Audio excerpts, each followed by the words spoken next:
Pajarera Magazine. De nuevo aquí con todas vosotras, María Toca, coordinadora de La Pajarera Magazine. El mes de abril es un mes un tanto simbólico, con unas fechas importantes. Yo les quiero hablar hoy de lo ocurrido el 14 de abril, cuando el pueblo, después de unas elecciones municipales en las que ganaron los partidos republicanos, se proclamó la Segunda República. La Segunda República se proclama sin derramar ni una gota de sangre, envuelta en el júbilo del pueblo que se tira a la calle a celebrar la libertad de ese pueblo. Digamos que eso es lo que me ha traído a intentar definir un poco las diferencias entre monarquía y república. ¿Qué es monarquía y qué es república? Empezaré por la monarquía. La monarquía tiene su origen en los ancestros de la historia, ¿no? Y es un concepto piramidal de la sociedad, en la que la base estaban los siervos de la greva, que eran los que se ocupaban de trabajar y de generar riqueza para el señor feudal. El señor feudal los cedía un territorio a cambio de su trabajo durante toda su vida. Dependía de la bondad o no bondad del señor feudal el futuro de los siervos. Un poquito más arriba estaba la aristocracia, el clero en medio, porque el clero también dependía del señor feudal. Y la aristocracia, digamos que era ya el escalón superior, que tenía prácticamente prohibido el trabajo, es decir, estaba muy mal visto. Como muchos se hacían trabajos culturales, pero en ningún caso trabajo físico. Era algo impensable para los aristócratas. En la cúspide de la pirámide estaba el rey, y el rey recibía el poder directamente de Dios. Eso es lo que se consideraba la monarquía, es decir, esa pirámide donde Dios erige a su favorito, a la familia favorita, que es la monarquía, y en la base está el pueblo. La Revolución Francesa invirtió esa pirámide, la dio la vuelta. Consideró que el pueblo era el poder supremo, el pueblo elegía por sufragio universal a sus gobernantes, pero el poder residía en el pueblo. Además de eso, bueno, pues la República se fundamentó con una serie de pautas de derechos humanos, de sufragio universal, de libertad. Sí que tenemos que hacer la salvedad que esos momentos históricos, ese sufragio universal, esa libertad, todos esos derechos concernían nada más al hombre y al hombre blanco, porque ni las mujeres ni los esclavos tenían ningún derecho. Por cierto, la Revolución Francesa fue comenzada por un grupo de mujeres que, hartas de la carestía del precio del pan, cogieron sus cuchillos porque eran, bueno, carniceras, pescaderas, era gente del mercado, lo clavaron en una pica y empezaron a caminar hacia Versalles con muy malas pulgas, y ahí se fue uniendo el pueblo. Sobra decir que la Revolución Francesa, cuando ya se cimenta, digamos que vuelve a las mujeres a su casa, y a la pobre Olympe de Gouges, que es un personaje olvidadísimo de la historia y importante, que creó la Carta Universal de Derechos de la Mujer, porque los revolucionarios sí eran muy revolucionarios, pero habían hecho Carta de Derechos del Hombre, dejando fuera a la mujer. Entonces Olympe de Gouges dijo: esto no puede ser, creó esa carta, y eso fue una de las causas, entre otras muchas, de que la guillotinaran, como a tantos personajes de la revolución. Bueno, esto digamos que es la explicación de lo que consiste la monarquía y la república. Evidentemente, explicado así, el rey no es una frase muy manida entre los monarcas y los dictadores, que los reyes y los dictadores responden solamente ante Dios y ante la historia, porque el pueblo, como es la base, no tiene mayor importancia más que generar riqueza para mantener a estos señores, ¿no? Ustedes dirán, ¿quién puede ser partidario de la monarquía con estos mimbres? Pues los hay. Y además lo que nos dicen es que la monarquía produce estabilidad en el Estado. Al no tener que elegir al presidente de la República, pues es más estable. Con esta misma premisa podemos decir, bueno, si el factor de la inestabilidad de la sociedad son las elecciones, oiga, quitemos todas, nada de elecciones legislativas ni municipales, ¿para qué? Si eso es un factor. En un país como el nuestro, que tenemos elecciones cada poco tiempo por los muchos estamentos del Estado que tenemos, pues no tiene sentido privar al pueblo español de las elecciones, digamos, del jefe del Estado. Pero sí que hay personas que creen en la monarquía bajo esta premisa. Yo no voy a discutir esa premisa, pero les voy a hablar de la monarquía nuestra, de los Borbones, simplemente para, bueno, pues para decirles hasta qué punto esta monarquía nos produce estabilidad. Miren, empezamos con Felipe V, que era un tipo peculiar. Él se creía rana, como se lo cuento, y pasaba el día defecando por palacio y jugando con las heces. No dejaba que le cortasen el pelo ni las uñas hasta que no podía andar y entonces algo dejaba que se lo cortasen, ¿no? Gran parte de los problemas que padecemos en este momento con Cataluña están provocadas por la mala política de este rey. Sería largo de explicar, pero es así. En algún otro podcast les explicaré el problema, ¿no? Bueno, pues Fernando VI, el siguiente en la lista, maltrataba a sus subordinados y se calmaba cuando los palacielos le suministraban altas dosis de opiáceos. Una fecha que quiero que recuerden, porque es algo bastante desconocido de la historia de España, pero es muy importante. Miren, en el verano de 1749, este rey organizó una racia contra más de 9.000 gitanos que fueron torturados, asesinados y sometidos a vejaciones sin límite. Eliminaban a las mujeres y a los bebés porque consideraban que eliminando a las madres y a los hijos, pues la raza se extinguía. A los hombres los condenaron a galeras. Como verán, los españoles tenemos mucha inventiva. Mucho antes de que los nazis hablaran de eliminar una raza, lo hizo la monarquía borbónica. Seguimos. Carlos III es el siguiente en la lista. Es un rey bastante pasable. En Madrid se le agasaja mucho. Hay además un monumento que le agasaja mucho. Era gran cazador y pasaba la vida persiguiendo codornices, cosa que propició que el gobierno de la nación lo llevaran los políticos, que es quienes saben gobernar, ¿no? Seguimos. Carlos IV. Si ustedes visitan el Prado, párense por favor ante el cuadro maravilloso que pintó Goya sobre la familia real española. Ese cuadro les va a contar, mejor que tratados históricos, lo que era la familia real española. Carlos IV no gobernaba, era bastante inútil para el gobierno. Se dejó influir por María Luisa de Parma, por la reina, que ella a su vez tampoco es que gobernase, sino que le dejó el poder a su amante Godoy. Godoy podemos considerarle el introductor de la corrupción en este país, porque sus niveles de corrupción fueron tremendos. Cierto que ha tenido aprendices muy aventajados y en este momento... bueno, pues tenemos en la mente todos los aprendices de Godoy. Carlos IV y la familia real, la historia nos cuenta que los franceses invadieron España. No es verdad, los franceses no invadieron España, los franceses compraron España. La familia real, este rey Borbón, le vendió a Napoleón a cambio de 30 millones de reales al año la patria española. Y ellos se fueron voluntariamente a un palacio que les preparó Napoleón en su país, en Francia.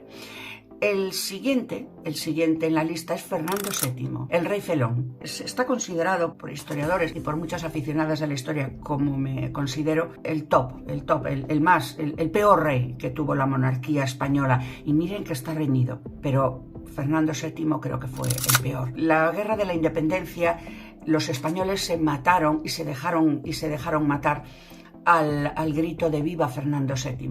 Le traen a España, le hacen firmar la Constitución en las Cortes de Cádiz, porque los reyes, antes les he contado, las monarquías absolutistas, cuando se producen las revoluciones, es decir, fundamentalmente la Revolución Francesa, ellos deciden que si no quieren perder todo el poder, si no quieren perder sus privilegios, pues se tienen que reconducir hacia monarcas constitucionales. Entonces las Cortes de Cádiz obligan al rey Fernando VII, repito, le han traído los españoles en una guerra, que se han matado y que han muerto por él. Y él no le queda más remedio que jurar la Constitución y aceptar, convertirse en un monarca constitucional, pero no le gustaba. A los reyes no les gusta ser monarcas constitucionales, porque les gusta tener mando en plaza.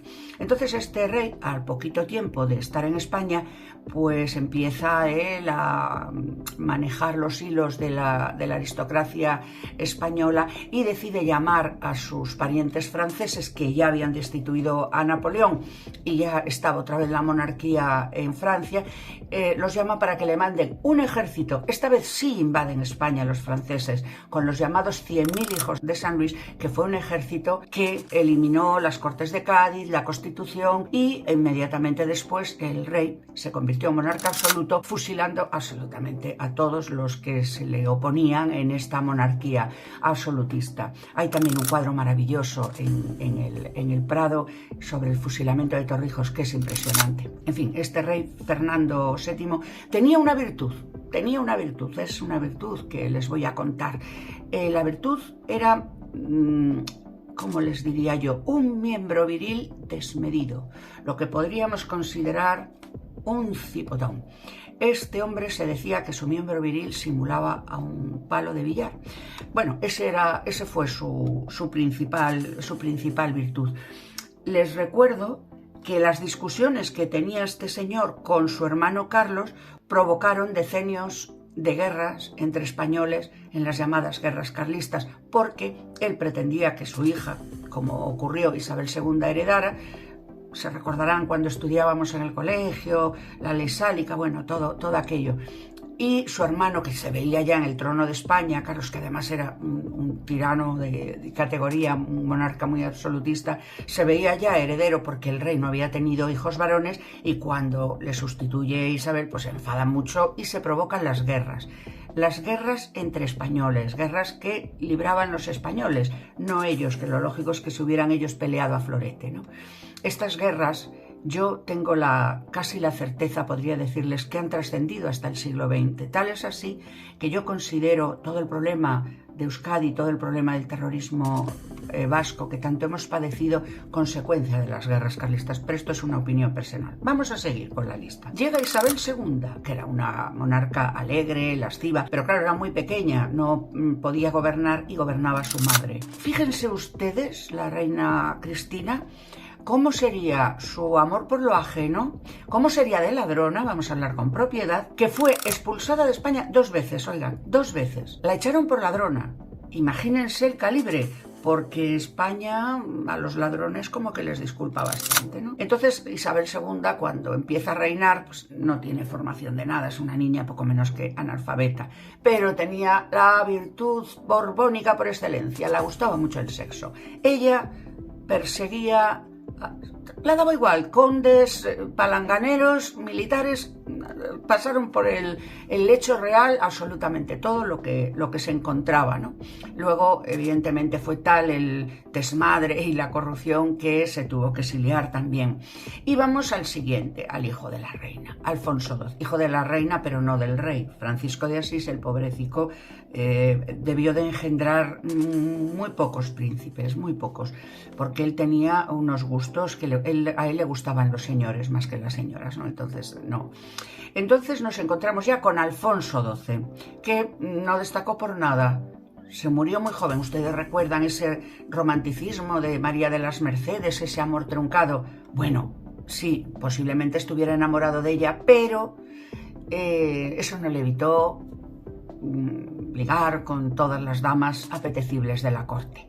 Pasamos al siguiente, ya vamos llegando a los conocidos. Alfonso XIII fue un rey despótico, tirano, un gran putero y muy malgastador. Se apuntó al carro de la dictadura de Primo de Rivera porque la corrupción con la guerra colonialista de Marruecos llegó a tal límite que enviaron a un general, el general Picasso, abuelo del pintor, le enviaron a hacer un informe de lo que estaba pasando allí. ¿Y cómo sería ese informe? ¿Cómo estaría la corrupción generalizada? Que ese informe fue guardado y nunca vio la luz. El pobre general Picasso luego se sintió muy mal por haber perdido el tiempo, ¿no? Entonces, este rey, cuando ve que esa corrupción está llegando al pueblo, bueno, pues permite la dictadura de Primo de Rivera. Y ahí ya, cuando el dictador se va, el pueblo español estaba harto ya de los Borbones y es cuando se produce el 14 de abril la Segunda República. Vamos siguiendo. Don Juan, el hijo de Alfonso XIII, que no llegó a reinar, el padre del emérito. Este hombre tiene dos cosas a destacar: eso, que no reinó nunca y que no trabajó nunca, jamás. Era un jugador empedernido. Fijó su residencia en Estoril y además vecino del casino. La decisión de ir a Estoril fue por eso, porque tenía un casino. Entonces, Villa Esmeralda, creo que se llamaba su casa, estaba cerquita del casino, para no perder el tiempo caminando, ¿no? Entonces, bueno, pues esas fueron sus cualidades. Navegó, le gustaba mucho navegar, otra afición muy borbónica, y se fundió a toda señora que se vio por delante. Y llegamos al emérito, Juan Carlos I, que asistimos con sorna y perplejidad a las noticias que asoman, que son noticias más dignas de un programa de corazón, de estos amarillos, que de una historia seria de la monarquía, ¿no?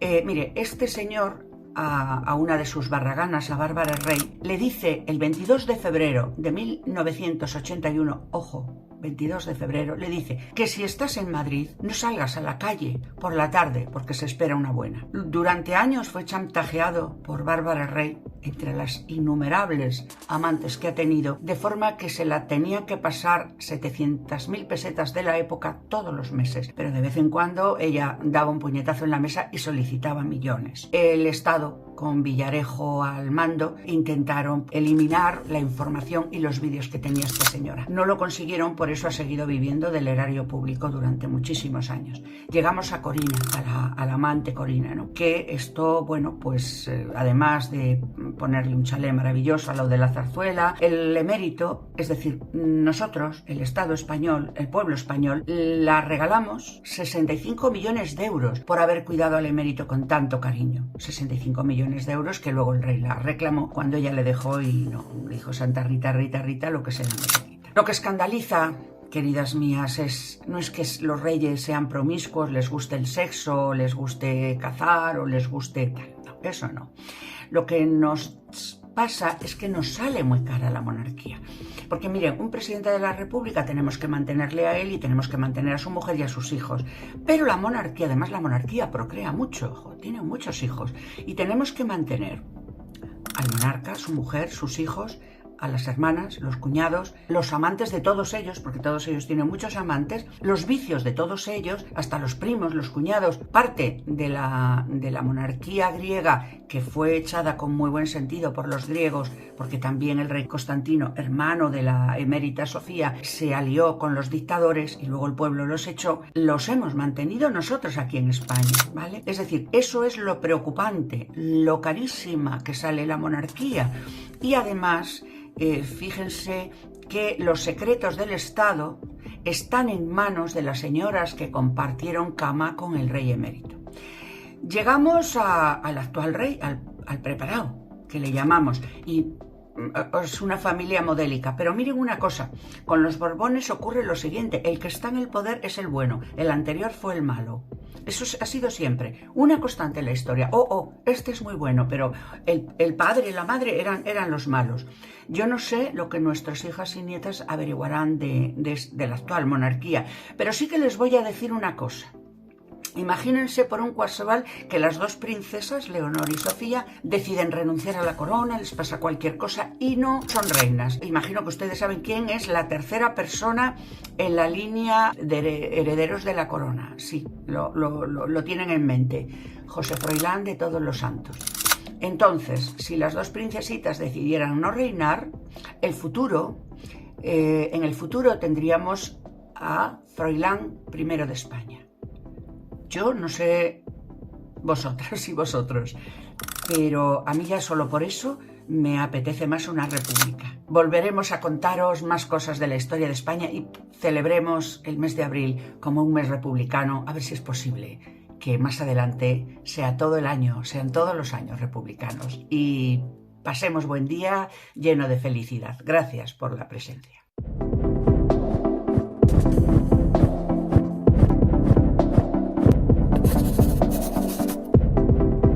La Pajarera Magazine.